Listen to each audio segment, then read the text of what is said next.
The Torah, the 5 books of Moses. Genesis. When God began to create heaven and the earth being uniformed and void, with darkness over the surface of the deep and a wind from God sweeping over the water, God said, "Let there be light," and there was light. God saw that the light was good, and God separated the light from the darkness. God called the light day, and the darkness he called night. And there was evening, and there was morning, a first day. God said, "Let there be an expanse in the midst of the water, that it may separate water from water." God made the expanse, and it separated the water which was below the expanse from the water which was above the expanse, and it was so.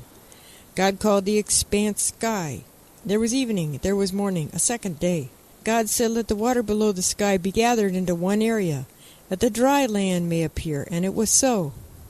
God called the dry land earth, and the gathering of the waters he called seas. And God saw that this was good. And God said, "Let the earth sprout vegetation, seed-bearing plants, fruit trees of every kind on earth that bear fruit with a seed in it." And it was so. The earth brought forth vegetation, seed-bearing plants of every kind, trees of every kind bearing fruit with a seed in it. And God saw that this was good. There was evening, and there was morning, a third day. God said, "Let there be light in the expanse of the sky to separate day from night. They shall serve as signs for the set times, the day, and the years, and they shall serve as lights in the expanse of the sky to shine upon the earth." And it was so. God made the 2 great lights, the greater light to dominate the day, and the lesser light to dominate the night, and the stars. God set them in the expanse of the sky to shine upon the earth, to dominate the day and the night, and to separate light from darkness. God saw that this was good. And there was evening, and there was morning, a fourth day. God said, "Let the waters bring forth swarms of living creatures and birds that fly above the earth, across the expanse of the sky." God created the great sea monsters and all the living creatures of every kind that creep, which the waters brought forth in swarms, and all the winged birds of every kind. God saw that this was good. God blessed them, saying, "Be fertile and increase, fill the water in the seas, let the birds increase on the earth." And there was evening, and there was morning, a fifth day. God said, "Let the earth bring forth every kind of living creature, cattle, creeping things, wild beasts of every kind." And it was so. God made wild beasts of every kind, and cattle of every kind, and all kinds of creeping things of the earth. And God saw that this was good. God said, "Let us make man in our image, after our likeness. They shall rule the fish in the sea, the birds in the sky, the cattle, whole earth, and all creeping things that creep on earth." And God created man in his image, and in the image of God he created him. Male and female he created them. God blessed them, and God said to them, "Be fertile and increase, fill the earth, master it, and rule the fish of the sea, the birds of the sky, and all living things that creep on earth." God said, "See, I give you every seed-bearing plant that is upon all the earth, every tree that has seed-bearing fruit. They shall be yours for food, and to all the animals on land, all the birds of the sky, and everything that creeps on earth, in which there is the breath of life, I give all the green plants for food." And it was so. And God saw that all he had made, and found it very good. There was evening, and there was morning, the sixth day. The heaven and earth were finished, and all their array. On the seventh day God finished the work that he had been doing, and he ceased on the seventh day from all the work that he had done. God blessed the seventh day and declared it holy, because on it God ceased from all the work of creation that he had done. Such is the story of heaven and earth when they were created. When the Lord God made earth and heaven, when no shrub of the field was yet on earth, and no grasses of the field had yet sprouted, because the Lord God had not sent rain upon the earth, there was no man to till the soil, but a flow would well up from the ground, and water the whole surface of the earth. The Lord God formed man from the dust of the earth. He blew into his nostrils the breath of life, and man became a living being. The Lord God planted a garden in Eden in the east, and placed there the man whom he had formed. And from the ground the Lord God caused to grow every tree that was pleasing to the sight and good for food, with the tree of life in the middle of the garden, the tree of knowledge of good and evil. A river issues from Eden to water the garden, and it then divides and becomes 4 branches. The name of the first, Pishon, the one that winds through the whole land of Havilah, where the gold is. The gold of that land is good. Bdellium is there, lapis lazuli. The name of the second river is Gihon, the one of the winds through the whole land of Cush. The name of the third river is Tigris, and the one that flows east of Ashur. And the fourth river is the Euphrates. The Lord God took the man and placed him in the garden of Eden, to till it and tend it. And the Lord God commanded the man, saying, Of every tree of the garden you are free to eat, but for the tree of knowledge of good and evil you must not eat of it, for as soon as you eat of it you shall die. The Lord God said, It's not good for man to be alone. I will make a fitting helper for him. Lord God formed out of the earth all the beasts and all the birds of the sky, and brought them to the man to see what he would call them. And whatever the man called each living creature, that would be its name. The man gave names to all the cattle, to the birds of the sky, and to all the wild beasts, but for Adam no fitting helper was found. So the Lord God cast a deep sleep upon the man, and while he slept, he took one of his ribs and closed up the flesh at that spot. The Lord God fashioned the rib that he had taken from the man into a woman, and he brought her to the man. Then he said, This one at last is bone of my bones, flesh of my flesh. This one shall be called woman, for from man was she taken. Hence a man leaves his father and mother, clings to his wife, so that they become one flesh. The two of them were naked, the man and his wife, yet they felt no shame. Now the serpent was the shrewdest of all the wild beasts that the Lord God had made. He said to the woman, Did God really say, You shall not eat of any tree of the garden? The woman replied to the serpent, We may eat of the fruit of the other trees of the garden. It is only about fruit of the tree of the middle of the garden that God said, You shall not eat of it, or touch it, lest you die. And the serpent said to the woman, You're not going to die, but God knows that as soon as you eat of it, your eyes will be opened, and you will be like divine beings who know good and bad. When the woman saw that the tree was good for eating and a delight to the eyes, that the tree was desirable as a source of wisdom, she took of its fruit and ate. She also gave some to her husband, and he ate. Then the eyes of both of them were opened, and they perceived that they were naked. And they sewed together fig leaves and made themselves loincloths. They heard the sound of the Lord God moving about in the garden the breezy time of day. The man and his wife hid from the Lord God among the trees of the garden. The Lord God called out to the man and said to him, Where are you? He replied, I heard the sound of you in the garden, and I was afraid because I was naked, so I hid. Then he asked, Who told you you were naked? Did you eat of the tree which I had forbidden you to eat? The man said, The woman you put at my side. She gave me of the tree, and I ate. And the Lord God said to the woman, What is this you have done? The woman replied, The serpent duped me, and I ate. Then the Lord God said to the serpent, Because you did this, more cursed shall you be than all cattle, all the wild beasts. On your belly shall you crawl, and dirt shall you eat all the days of your life.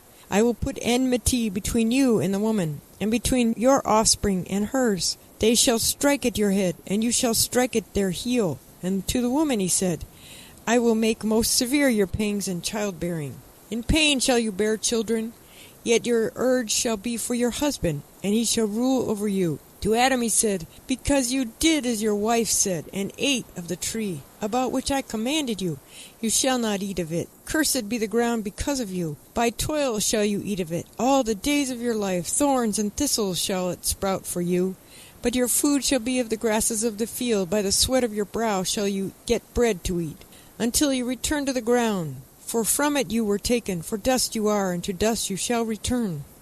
The man named his wife Eve, because she was the mother of all the living. And the Lord God made garments of skins for Adam and his wife, and clothed them. Lord God said, Now that the man has become like one of us, knowing good and bad, what if he should stretch out his hand and take also from the tree of life and eat, and live forever? So the Lord God banished them from the Garden of Eden, to till the soil from which he had taken. He drove the man out, stationed east of the Garden of Eden, the cherubim, and the fiery, ever-turning sword, to guard the way to the tree of life. Now the man knew his wife Eve, and she conceived and bore Cain, saying, I have gained a male child, with the help of the Lord. She then bore his brother Abel. Abel became a keeper of sheep, and Cain became a tiller of the soil. In the course of time, Cain brought an offering to the Lord from the fruit of the soil. And Abel for his part brought the choicest of the firstlings of his flock. The Lord paid heed to Abel and his offering, but to Cain and his offering he paid no heed. Cain was much distressed, and his face fell. The Lord said to Cain, Why are you distressed, and why is your face fallen? Surely if you do right, there is uplift. But if you do not do right, sin crouches at your door. It urges toward you, yet you can be its master. Cain said to his brother Abel, and when they were in the field, Cain set upon his brother Abel and killed him. The Lord said to Cain, Where is your brother Abel? And he said, I do not know, and am I my brother's keeper? Then he said, What have you done? Hark, your brother's blood cries out to me from the ground. Therefore you shall be more cursed than the ground, which opened its mouth to receive your brother's blood from your hand. If you till the soil, it shall no longer yield its strength to you. You shall become a ceaseless wanderer on earth. Cain said to the Lord, my punishment is too great to bear. Since you banished me for this day from the soil, I must avoid your presence and become a restless wanderer on earth. Anyone who meets me may kill me. The Lord said to him, I promise, if anyone kills Cain, sevenfold vengeance shall be taken on him. And the Lord put a mark on Cain, lest anyone who met him should kill him. Cain left the presence of the Lord and settled in the land of Nod, east of Eden. Cain knew his wife. She conceived and bore Enoch. And he then founded a city and named the city after his son Enoch. To Enoch was born Irad. Irad begot Mehujael, and Mehujael begot Methusael. Methusael begot Lamech. Lamech took to himself 2 wives, the name of one Adah, and the name of the other Zillah. Adah bore Jabal. He was the ancestor of those who dwell in tents and amidst herds. And the name of his brother was Jubal. He was the ancestor of all who play the lyre and the pipe. As for Zillah, she bore Tubal-Cain, who forged all implements of copper and iron. And the sister of Tubal-Cain was Naamah. And Lamech said to his wives, Adah and Zillah, hear my voice, O wives of Lamech. Give ear to my speech. I have slain a man for wounding me, and a lad for bruising me. If Cain is avenged sevenfold, then Lamech 77-fold. Adam knew his wife again. She bore a son and named him Seth, meaning, God has provided me with another offspring in place of Abel, for Cain had killed him. And to Seth in turn a son was born, and he named him Enosh. It was then that men began to invoke the Lord by name. This is a record of Adam's line. When God created man, he made him in the likeness of God. Male and female he created them. And when they were created, he blessed them and called them man. When Adam had lived 130 years, he begot a son in his likeness, after his image, and he named him Seth. After the birth of Seth, Adam lived 800 years and begot sons and daughters. All the days that Adam lived came to 930 years, and he died. When Seth had lived 105 years, he begot Enosh.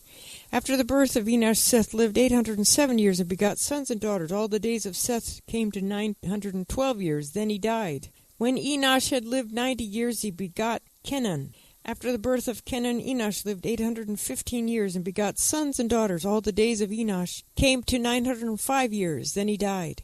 When Kenan had lived 70 years, he begot Mahalalel. After the birth of Mahalalel, Kenan lived 840 years and begot sons and daughters. All the days of Kenan came to 910 years. Then he died. When Mahalalel had lived 65 years, he begot Jared. After the birth of Jared, Mahalalel lived 830 years and begot sons and daughters. All the days of Mahalalel came to 895 years. Then he died. When Jared had lived 162 years, he begot Enoch. After the birth of Enoch, Jared lived 800 years and begot sons and daughters. All the days of Jared came to 962 years. Then he died. When Enoch had lived 65 years, he begot Methuselah. After the birth of Methuselah, Enoch walked with God 300 years, and he begot sons and daughters. All the days of Enoch came to 365 years. Enoch walked with God. Then he was no more, for God took him. When Methuselah had lived 187 years, he begot Lamech. After the birth of Lamech, Methuselah lived 782 years and begot sons and daughters. All the days of Methuselah came to 969 years. Then he died. When Lamech had lived 182 years, he begot a son. And he named him Noah, saying, This one will provide us relief from our work and from the toil of our hands, out of the very soil which the Lord placed under a curse. After the birth of Noah, Lamech lived 595 years and begot sons and daughters. All the days of Lamech came to 777 years. Then he died. When Noah had lived 500 years, Noah begot Shem, Ham, and Japheth. When men began to increase on earth, and daughters were born to them, the divine beings saw how beautiful the daughters of men were, took wives from among them, those that pleased them. The Lord said, My breath shall not abide in man forever, since he too is flesh, that the days allowed him be 120 years. It was then and later too that the Nephilim appeared on earth, with the divine beings cohabited with the daughters of men, who bore them offspring. They were the heroes of old, the men of renown. The Lord saw how great man's wickedness on earth, and how every plan devised by his mind was nothing but evil all the time. And the Lord regretted that he had made man on earth, and his heart was saddened. The Lord said, I will blot out from the earth the men whom I created, men together with beasts, creeping things, and birds of the sky. For I regret that I made them. But Noah found favor with the Lord. This is the line of Noah. Noah was a righteous man. He was blameless in his age. Noah walked with God. Noah begot 3 sons, Shem, Ham, and Japheth. The earth became corrupt before God. The earth was filled with lawlessness. When God saw how corrupt the earth was, for all flesh had corrupted its way on earth, God said to Noah, I have decided to put an end to all flesh, for the earth is filled with lawlessness because of them. I am about to destroy them with the earth. Make yourself an ark of gopher wood. Make it an ark with compartments. Cover it inside and out with pitch. This is how you shall make it. The length of the ark shall be 300 cubits. Its width 50 cubits. Its height 30 cubits. Make an opening for daylight in the ark, and terminate it within a cubit of the top. But the entrance to the ark in its side, make it with bottom, second, and third decks. For my part, I am about to bring the flood, waters upon the earth, to destroy all flesh under the sky, in which there is a breath of life. Everything on earth shall perish. But I will establish my covenant with you. You shall enter the ark with your sons, your wife, and your sons' wives, and all of lives of all flesh. You shall take 2 of each into the ark, to keep alive with you. They shall be male and female, from birds of every kind, cattle of every kind of creeping thing on earth. 2 of each shall come to you to stay alive for your part. Take of everything that is eaten and store it away to serve as food for you and for them. Noah did so, just as God commanded him, so he did. Then the Lord said to Noah, Go into the ark with all your household. For you alone have I found righteous before me in this generation. Of every clean animal you shall take 7 pairs, male and their mates. And of every animal that is not clean, 2, a male and its mate. Of the birds of the sky also 7 pair, male and female, to keep seed alive upon all the earth. For in 7 days' time I will make it rain upon the earth. 40 days, 40 nights, I will blot out the earth, all existence that I created. And Noah did just as the Lord commanded him. Noah was 600 years old when the flood came, waters upon the earth. Noah and his sons, his wife, his sons' wives went into the ark because of the waters of the flood. Of the clean animals, of the animals that are not clean, of the birds, and of everything that creeps on the ground, 2 of each, male and female, came to Noah into the ark, as God had commanded Noah. And on the 7th day the waters of the flood came upon the earth, in the 600th year of Noah's life. In the 2nd month of the 17th day of the month, on that day all the fountains of the great deep burst open, and the floodgates of the sky broke open. The rain fell on the earth 40 days and 40 nights.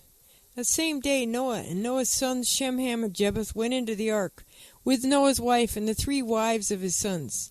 They and all the beasts of every kind, all cattle of every kind, all creatures of every kind that creep on the earth, and all birds of every kind, every bird, every winged thing. They came to Noah into the ark, 2 each of all flesh, into which there was a breath of life. Thus they that entered comprised male and female of all flesh, as God had commanded him, and the Lord shut him in. The flood continued 40 days on the earth, and the waters increased and raised the ark so that it rose above the earth. The waters swelled and increased greatly upon the earth, and the ark drifted upon the water. When the waters had swelled much more upon the earth, all the highest mountains everywhere under the sky were covered. 15 cubits higher did the waters swell, as the mountains were covered. And all flesh that stirred on earth perished, birds, cattle, beasts, and all things that swarmed upon the earth, and all mankind. All in whose nostrils were the merest breath of life. All that was on dry land died. All existence on earth was blotted out. Man, cattle, creeping things, birds of the sky, that was blotted out from the earth. Only Noah was left, and those with him in the ark. When the waters had swelled on the earth 150 days, God remembered Noah and all the beasts and all the cattle that were with him in the ark, and God caused a wind to blow across the earth, and the waters subsided. The fountains of the deep and the floodgates of the sky were stopped up, and the rain from the sky was held back, the waters that receded steadily from the earth. At the end of 150 days, the water diminished, so that in the 7th month, on the 17th day of the month, the ark came to a rest on the mountains of Ararat. The waters went on diminishing until the 10th month, and the 10th month, on the 1st of the month, the top of the mountains became visible. At the end of 40 days, Noah opened the window of the ark that he had made and sent out the raven. It went to and fro upon the waters, had dried up from the earth. Then he sent out the dove to see whether the waters had decreased from the surface of the ground. But the dove could not find a resting place for its foot, and returned to him to the ark, for there was water all over the earth. So putting out his hand, he took it into the ark with him. He waited another 7 days, and again sent out the dove from the ark. The dove came back to him toward evening, and there in its bill was a plucked off olive leaf. Then Noah knew that the waters had decreased on the earth. He waited still another 7 days, and sent the dove forth, and it did not return to him any more. In the 601st year, in the first month, on the first of the month, the waters began to dry from the earth, and when Noah removed the covering of the ark, he saw that the surface of the ground was drying. And in the second month, on the 27th day of the month, the earth was dry. God spoke to Noah, saying, Come out of the ark, together with your wife, your sons, and your sons' wives. Bring out with you every living thing of all flesh that is with you, birds, animals, everything that creeps on earth. Let them swarm on the earth, and be fertile and increase on earth. So Noah came out, together with his sons, his wife, and his sons' wives. Every animal, every creeping thing, every bird, everything that stirs on the earth, came out of the ark by families. Then Noah built an altar to the Lord.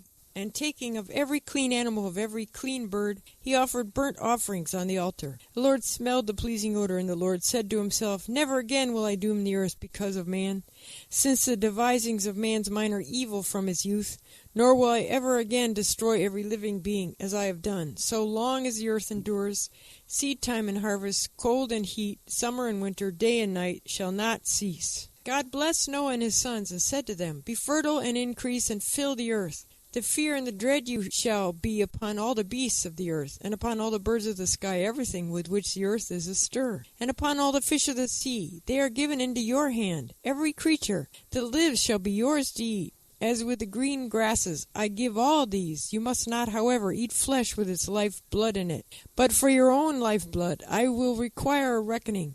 I will require it of every beast, of man too. Will I require a reckoning for human life, of every man for that of his fellow man. Whoever sheds the blood of man, by man shall his blood be shed. For in his image did God make man. Be fertile then, and increase, abound on the earth, and increase on it. Be fertile. And God said to Noah, and to his sons with him, I now establish my covenant with you, and your offspring to come, and with every living thing that is with you, birds, cattle, and every wild beast as well. All that they have come out of the ark, every living thing on earth. I will maintain my covenant with you. Never again shall all flesh be cut off by the waters of a flood. Never again shall there be a flood to destroy the earth. God further said, This is the sign that I have set for the covenant between me and you, and every living creature with you, for all ages to come. I have set my bow in the clouds, and it shall serve as a sign of the covenant between me and the earth. When I bring clouds over the earth, and the bow appears in the clouds, I will remember my covenant between me and you and every living creature among all flesh, that all waters shall never again become a flood to destroy all flesh. When the bow is in the clouds, I will see it and remember the everlasting covenant between God and all living creatures, all flesh that is on earth.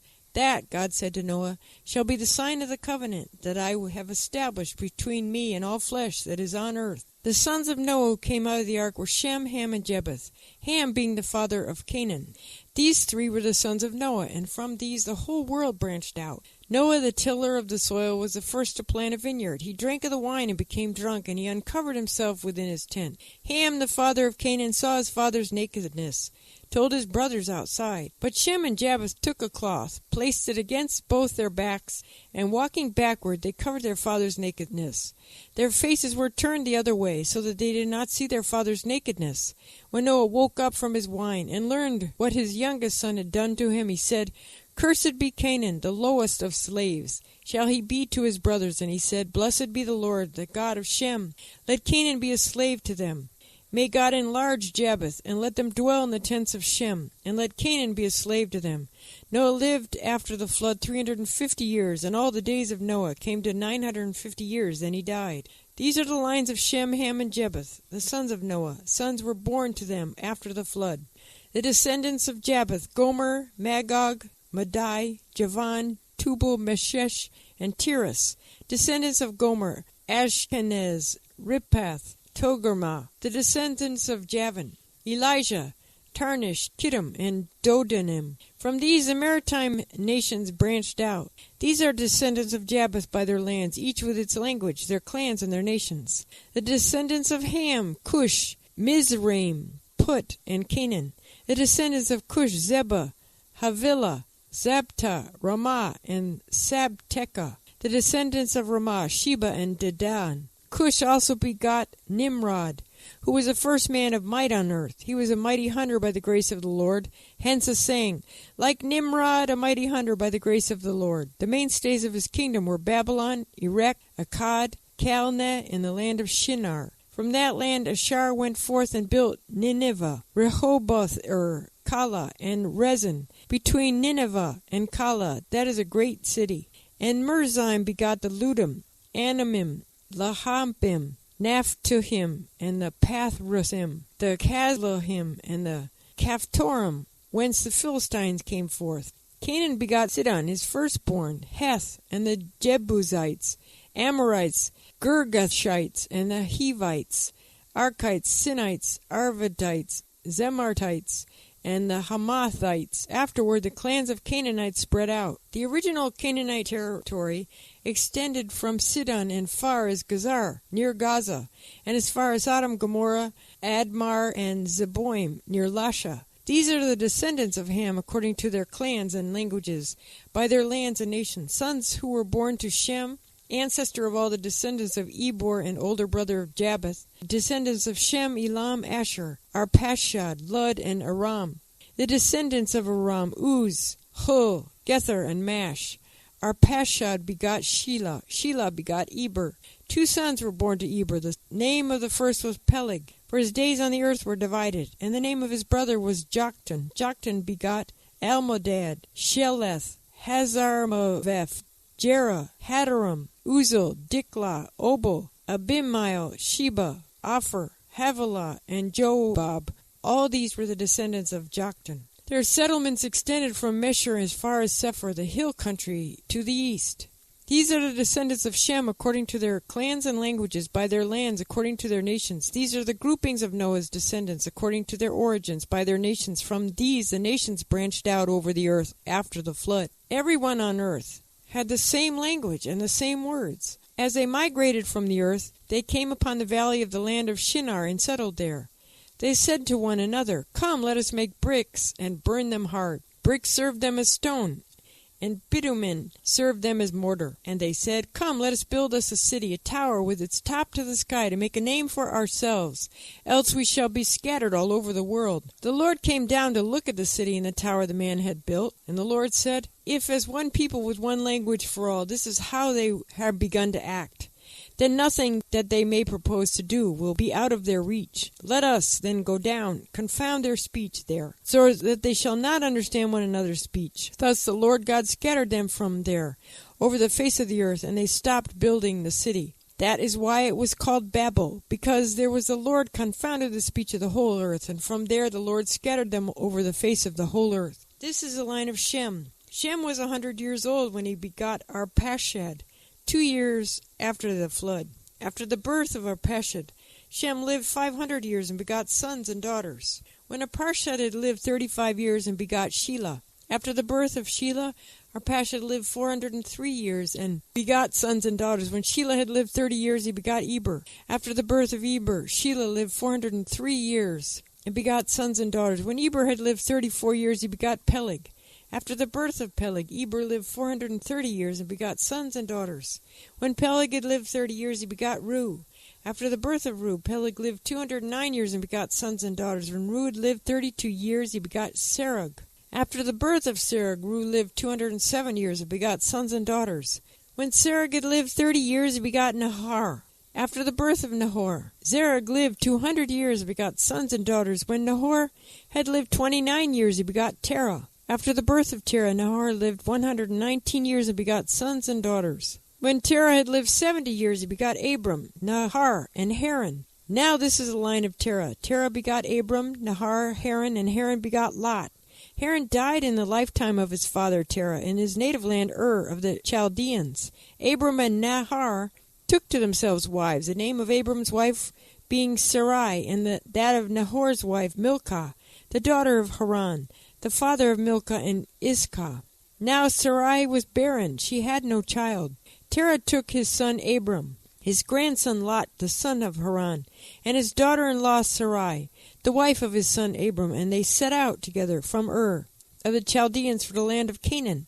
But when they had come as far as Haran, they settled there. The days of Terah came to 205 years, and Terah died in Haran.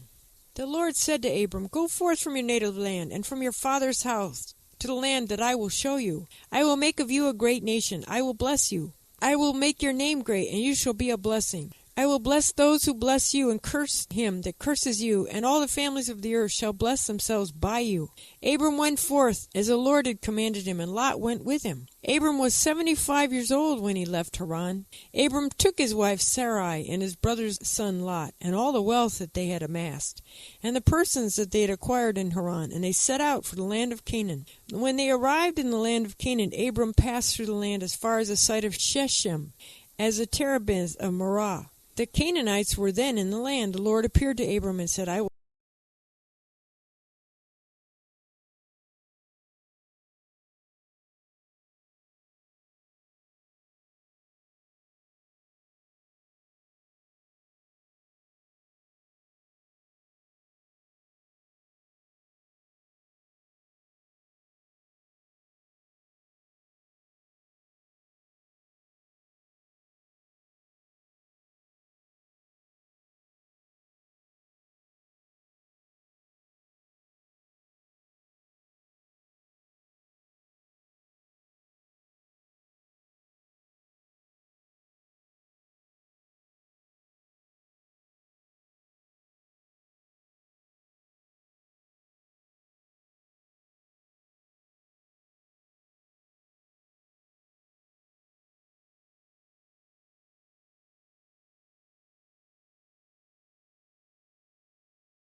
assign this land to your heirs." And he built an altar there to the Lord, who had appeared to him. From there he moved on to the hill country, east of Bethel, pitched his tent, with Bethel on the west and Ai on the east. He built there an altar to the Lord and invoked the Lord by name. Abram journeyed by stages toward the Negeb. There was a famine in the land, and Abram went down to Egypt to sojourn there, for the famine was severe in the land. As he was about to enter Egypt, he said to his wife Sarah, "I know what a beautiful woman you are. If the Egyptians see you and think, 'She is my wife,' they will kill me and let you live. Please say that you are my sister, that it may go well with me because of you, and that I may remain alive thanks to you." When Abram entered Egypt, the Egyptians saw how very beautiful the woman was. Pharaoh's courtiers saw her and praised her to Pharaoh. And the woman was taken into Pharaoh's palace, and because of her it went well with Abram. He acquired sheep, ox, and ass, male, female slaves, she-ass, and camels. But the Lord afflicted Pharaoh and his household with mighty plagues on account of Sarah, the wife of Abram. Pharaoh sent for Abram and said, "What is this you have done to me? Why did you not tell me that she was your wife? Why did you say, 'She's my sister,' so that I took her as my wife? Now, here is your wife. Take her and be gone." Pharaoh put him in charge of them, and they sent him off with his wife and all that he possessed. From Egypt, Abram went up into Negeb with his wife and all that he possessed, together with Lot. Now Abram was very rich in cattle, silver, and gold. And he proceeded by stages from the Negeb as far as Bethel, to the place where his tent had been formerly, between Bethel and Ai, the site of the altar that he had built there at first. And there Abram invoked the Lord by name. Lot, who went with Abram, also had flocks and herds and tents. so that the land could not support them staying together, for their possessions were so great that they could not remain together, and there was quarreling between the herdsmen of Abram's cattle and those of Lot's cattle. Canaanites and Perizzites were then dwelling in the land. Abram said to Lot, "Let there be no strife between you and me, between my herdsmen and yours, for we are kinsmen. Is not the whole land before you? Let us separate. If you go north, I will go south, and if you go south, I will go north." Lot looked about him and saw how well watered was the whole plain of the Jordan, all of it. This was before the Lord had destroyed Sodom and Gomorrah, all the way to Zoar, like the garden of the Lord, like the land of Egypt. So Lot chose for himself the whole plain of Jordan, and Lot journeyed eastward. Thus they parted from each other. Abram remained in the land of Canaan, while Lot settled in the cities of the plain, pitching his tents near Sodom. Now the inhabitants of Sodom were very wicked sinners against the Lord. And the Lord said to Abram, after Lot had parted from him, "Raise your eyes and look out from where you are, to the north and south, to east and west, for I give all the land that you see to you, and your offspring forever. I will make your offspring as the dust of the earth, so that if one can count the dust of the earth, then your offspring too can be counted. Up, walk upon the land, through its length and breadth, for I give it to you." Abraham moved his tent, came to dwell at all the terebinths of Mamre, which are in Hebron, and he built an altar there to the Lord. Now when King Amphrael of Shinar, King Arioch of Elasar, King Chedorlaomer of Elam, and King Tidal of Goim made war of King Bera of Sodom, King Bersha of Gomorrah, King Shinab of Admah, King Shehebar of Zeboim, and the king of Bela, which is Zor. All the latter joined forces at the valley of Siddim, near the Dead Sea. 12 years they served Chedorlaomer. In the 13th year they rebelled. In the 14th year, Chedorlaomer and the kings who were with him and came and defeated the Rephaim at Ashtaroth Karnaim, and Zuim at Ham, and Emim at Sheva Kerataim, and the Horites in their hill city of Zer, as far as El Paran, which is in the wilderness. On their way back they came to En Mishpat, which is Kadesh, and subdued all the territory of the Amalekites, and also the Amorites who dwelled in Hazan Tamar. Then the king of Sodom, the king of Gomorrah, the king of Abda, the king of Zeboim, and the king of Bela, which is Zor, went forth, and engaged them in battle in the valley of Siddim. King Chedorlaomer of Elam, King Tidal of Goim, King Amraphel of Shinar, and King Arioch of Elasar, 4 kings against those 5. Now the valley of Siddim was dotted with bitumen pits. The kings of Sodom and Gomorrah in their flight threw themselves into them, while the rest escaped to the hill country. The invaders seized all the wealth of Sodom and Gomorrah and all their provisions, and went their way. They also took Lot, the son of Abram's brother, and his possessions, and departed, for he had settled in Sodom. A fugitive brought the news to Abram the Hebrew, who was dwelling at the terebinths of Mamre, the Amorite kinsman of Eshcol and Aner, these being Abram's allies. When Abram heard that his kinsman had been taken captive, he mustered his retainers born into his household, numbering 318, and went in pursuit as far as Dan. At night he and his servants deployed against them and defeated them. And he pursued them as far as Hobah, which is the north of Damascus. He brought back all the possessions. He also brought back his kinsman Lot and his possessions, and the women and the rest of the people. When he returned from defeating Chedorlaomer and the kings with him, the king of Sodom came out to meet him in the valley of Shaveh, which is the valley of the king. And the king Melchizedek of Salem brought out bread and wine, and he was a priest of God Most High. He blessed him, saying, "Blessed of Abraham, God Most High, creator of heaven and earth, and blessed be God Most High, who has delivered your foes into your hand." And Abram gave him 1/10 of everything. Then the king of Sodom said to Abraham, "Give me the persons, and take the possessions for yourself." But Abraham said to king of Sodom, "I swear to the Lord, God Most High, creator of heaven and earth, I will not take so much as a thread of a sandal strap of what is yours. You shall not say, 'It is I who made Abram rich.' For me, nothing but what my servants have used up. As for the share of the men who went with me, Aner, Eshcol, and Mamre, let them take their share." Some time later the word of the Lord came to Abram in a vision. He said, "Fear not, Abram, I am a shield to you. Your reward shall be very great." But Abraham said, "O Lord God, can you give me, seeing that I shall die childless?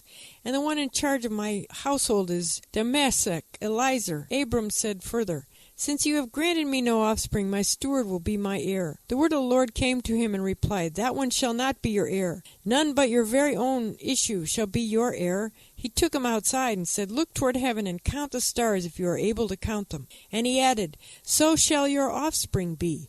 And because he put his trust in the Lord, he reckoned it to be his merit. Then he said to him, I am the Lord who brought you out from Ur of the Chaldeans to assign this land to you as a possession. And he said, O Lord God, how shall I know that I am to possess it? He answered, Bring me a 3-year-old heifer, a 3-year-old she-goat, a 3-year-old ram, a turtle dove, and a young bird. He brought him all these and cut them into 2, placing each half opposite the other. But he did not cut up the birds. Birds of prey came down upon the carcasses, and Abram drove them away.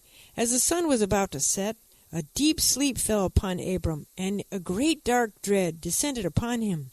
And he said to Abram, Know well that your offspring shall be the strangers in a land not theirs. They shall be enslaved and oppressed 400 years. But I will execute judgment on the nation they shall serve, and in the end they shall go free with a great wealth. As for you, you shall go to your fathers in peace. You shall be buried at a ripe old age. And they shall return here in the 4th generation, for the iniquity of the Amorites is not yet complete. When the sun set and it was very dark, there appeared a smoking oven and a flaming torch which passed between those pieces. On that day the Lord made a covenant with Abram, saying, To your offspring I assign this land, from the river of Egypt to the great river, the river Euphrates, the Kenites, the Kenizzites, the Kadmonites, and the Hittites, the Perizzites, the Rephaim, the Amorites, the Canaanites, the Girgashites, and the Jebusites. Sarah, Abraham's wife, had borne him no children. She had an Egyptian maidservant whose name was Hagar. Sarah said to Abram, Look, the Lord has kept me from bearing. Consort with my maid. Perhaps I shall have a son through her. Abram heeded Sarah's request, so Sarah, Abraham's wife, took her maid Hagar, the Egyptian, after Abram had dwelt in the land of Canaan 10 years, and gave her to her husband Abram as a concubine. He cohabited with Hagar, and she conceived. When she saw that she had conceived, her mistress was lowered in her esteem, and Sarah said to Abram, The wrong done me is your fault. I have myself put my maid in your bosom. Now that she sees that she is pregnant, I am lowered in her esteem. The Lord decided between you and me. Abraham said to Sarah, Your maid is in your hands. Deal with her as you think right. Sarah treated her harshly. She ran away from her. An angel of the Lord found her by the spring of the wilderness, the spring of the road to Shur, and said, Hagar, slave of Sarah, where have you come from? Where are you going? And she said, I am running away from my mistress Sarah. An angel of the Lord said to her, Go back to your mistress and submit to her harsh treatment. And the angel of the Lord said to her, I will greatly increase your offspring. They shall be too many to count. The angel of the Lord said to her further, Behold, you are with child. You shall bear a son, and you shall call him Ishmael. For the Lord has paid heed to your suffering. He shall be a wild ass of a man. His hand against everyone, everyone's hand against him. He shall dwell alongside of all his kinsmen. And she called the Lord who spoke to her, You are El Roi, by which she meant, Have I not gone on seeing after he saw me? Therefore the well was called Bir-lahai-roi. It is between Kadesh and Bered. Hagar bore a son to Abram, and Abram gave the son that Hagar bore him the name Ishmael. Abram was 86 years old when Hagar bore Ishmael to Abram. When Abram was 99 years old, the Lord appeared to Abram and said to him, I am El Shaddai. Walk in my ways and be blameless. I will establish my covenant between me and you. I will make you exceedingly numerous. Abram threw himself on his face, and God spoke to him further. As for me, this is my covenant with you. You shall be the father of a multitude of nations, and you shall no longer be called Abram, but your name shall be Abraham. For I make you the father of a multitude of nations. I will make you exceedingly fertile, and make nations of you. Kings shall come forth from you.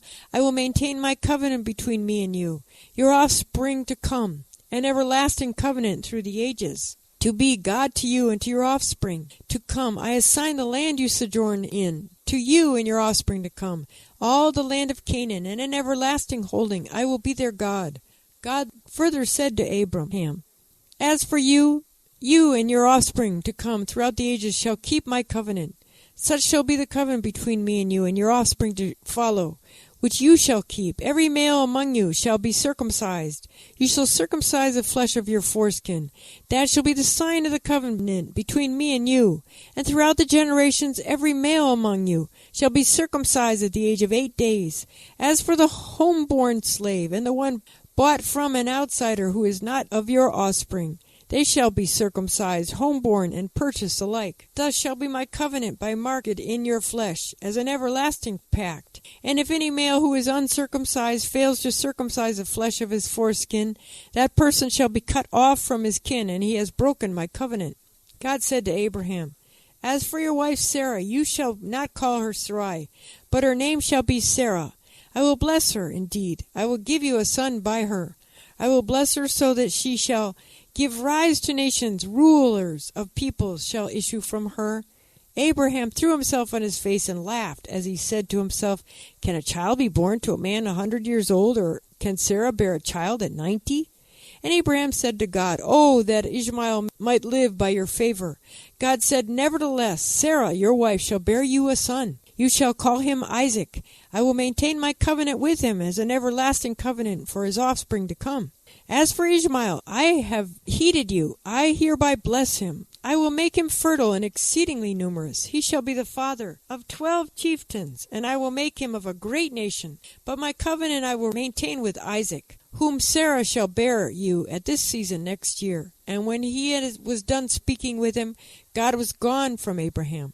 Then Abraham took his son Ishmael, and all his homeborn slaves, and all those he had bought, every male in Abraham's household, and he circumcised the flesh of their foreskin on that very day, as God had spoken to him. Abraham was 99 years old when he circumcised the flesh of his foreskin, and his son Ishmael was 13 years old when he was circumcised in the flesh of his foreskin.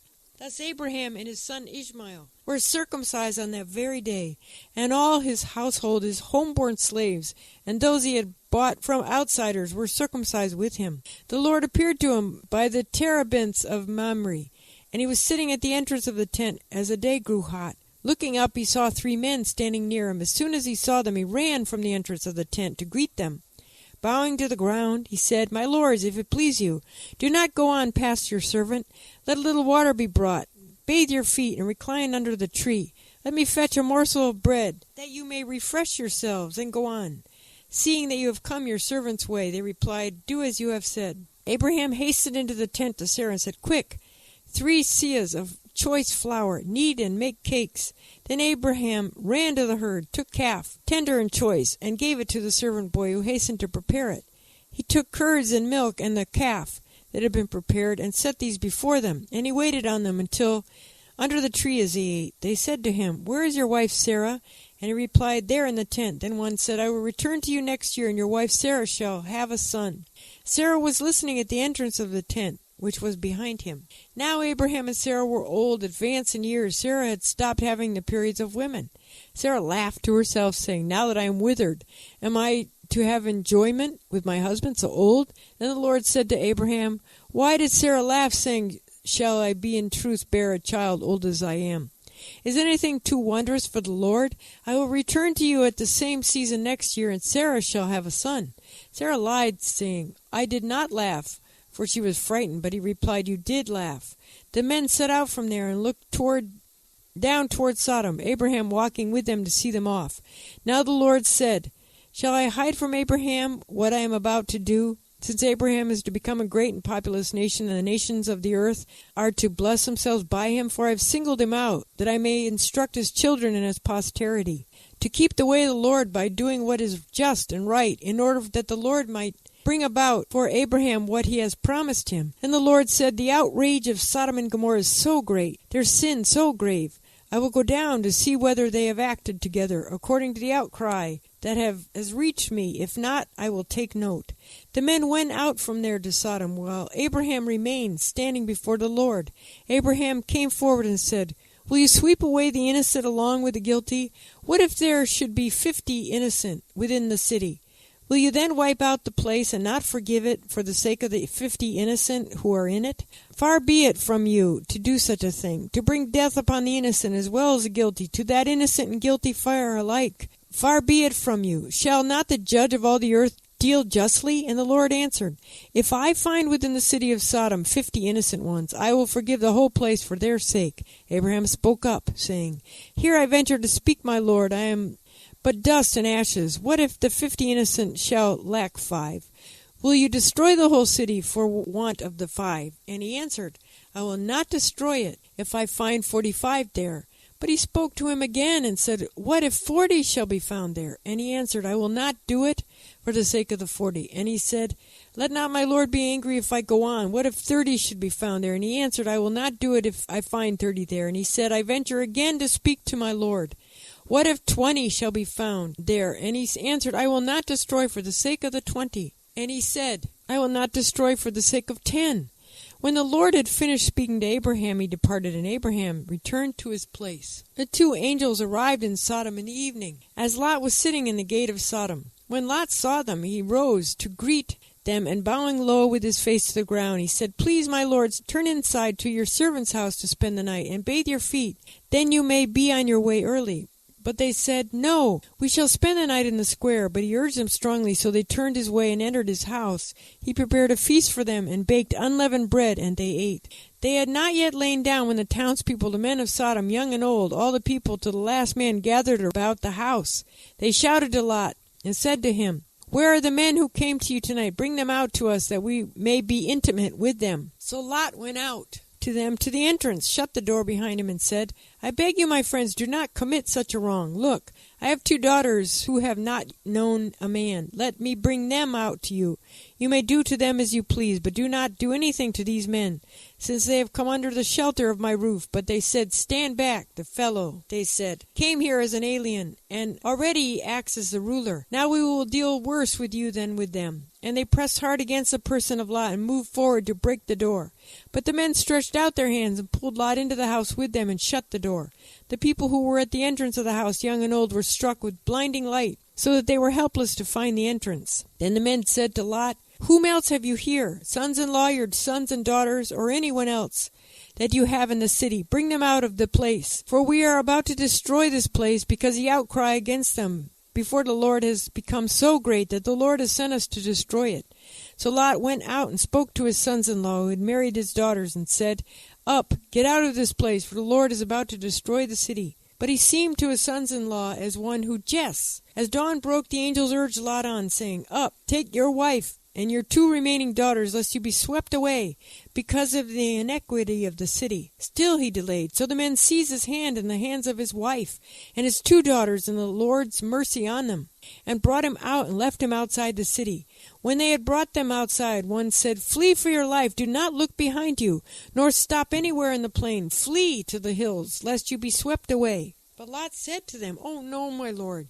You've been so gracious to your servant, have already shown me so much kindness in order to save my life, but I cannot flee to the hills, lest the disaster overtake me and I die. Look, that town there is near enough to flee to. It is such a little place. Let me flee there. It's such a little place. Let my life be saved. He replied, Very well, I'll grant you this favor too, and I will not annihilate the town of which you have spoken. Hurry, flee there, for I cannot do anything until you arrive there. Hence the town came to be called Zor. As the sun rose upon the earth, and Lot entered Zor, the Lord rained upon Sodom and Gomorrah sulphurous fire, the Lord out of heaven. He annihilated those cities and the entire plain, and all the inhabitants of the cities, and the vegetation of the ground. Lot's wife looked back. She thereupon turned into a pillar of salt. Next morning Abraham hurried to the place where he had stood before the Lord, and looking down towards Sodom and Gomorrah and all the land of the plain, he saw the smoke of the land, rising like the smoke of a kiln. Thus it was that when God destroyed the cities of the plain and annihilated the cities where Lot dwelt, God was mindful of Abraham and removed Lot from the midst of the upheaval. Lot went up from Zor and settled in the hill country with his 2 daughters, for he was afraid to dwell in Zor. And he and his 2 daughters lived in a cave. And the older one said to the younger, Our father is old. There is not a man on earth to consort with us in the way of all the world. Come, let us make our father drink wine. Let us lie with him, and that we may maintain life through our father. That night they made their father drink wine. The older one went in and laid with her father. He did not know when she lay down and when she rose. The next day the older one said to the younger, See, I lay with father last night. Let us make him drink wine tonight also. You go and lie with him, that we maintain life through our father." That night also they made their father drink wine. The younger one went and laid with him, and did not know when she lay down or when she rose. Thus the 2 daughters of Lot came to be with child by their father. The older one bore a son, and named him Moab, and their father of the Moabites of today. The younger also bore a son. She named him Ben-Ami. He's the father of the Ammonites of today. Abraham journeyed from there to the region of the Negeb, and settled between Kadesh and Shur. While he was sojourning in Gerar, Abraham said of Sarah his wife, "She's my sister." So King Abimelech of Gerar had Sarah brought to him. But God called to Abimelech in a dream by night, and said to him, "You are to die because of the woman that you have taken, for she is a married woman."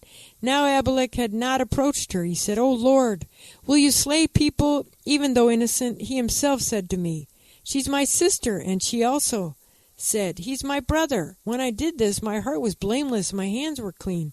And God said to him in the dream, "I knew that you did this with a blameless heart, and so I kept you from sinning against me.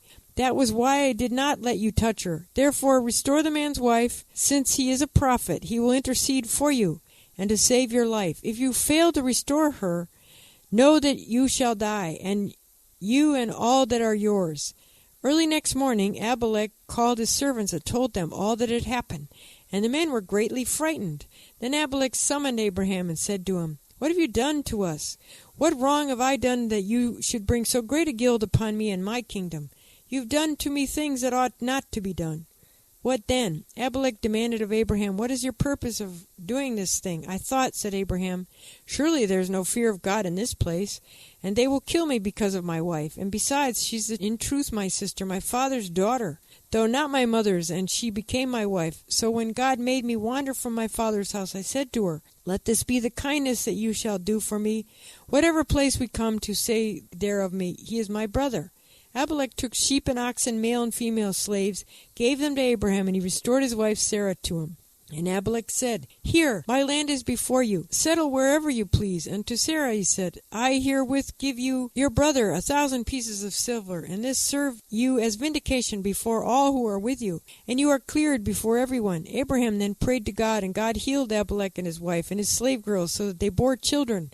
For the Lord had closed fast every womb of the household of Abimelech because of Sarah, the wife of Abraham. The Lord took note of Sarah, and as he had promised, and the Lord did for Sarah as he had spoken. Sarah conceived and bore a son to Abraham in his old age.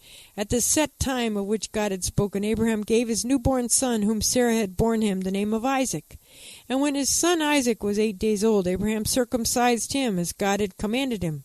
Now Abraham was 100 years old when his son Isaac was born to him. Sarah said, 'God has brought me laughter. Everyone who hears will laugh with me.' And she added, 'Who would have said to Abraham that Sarah would suckle children? Yet I have borne a son in this old age.' The child grew up and was weaned, and Abraham held a great feast on the day that Isaac was weaned. Sarah said the son whom Hagar the Egyptian had borne to Abraham playing, she said to Abraham, 'Cast out that slave woman and her son, for the son of that slave shall not share in the inheritance with my son Isaac.' The matter distressed Abraham greatly, for it concerned a son of his. But God said to Abraham, 'Do not be distressed over the boy or your slave. Whatever Sarah tells you, do as she says, for it is through Isaac that offspring shall be continued for you. As for the son of your slave woman, I will make a nation of him too, for he is your seed.'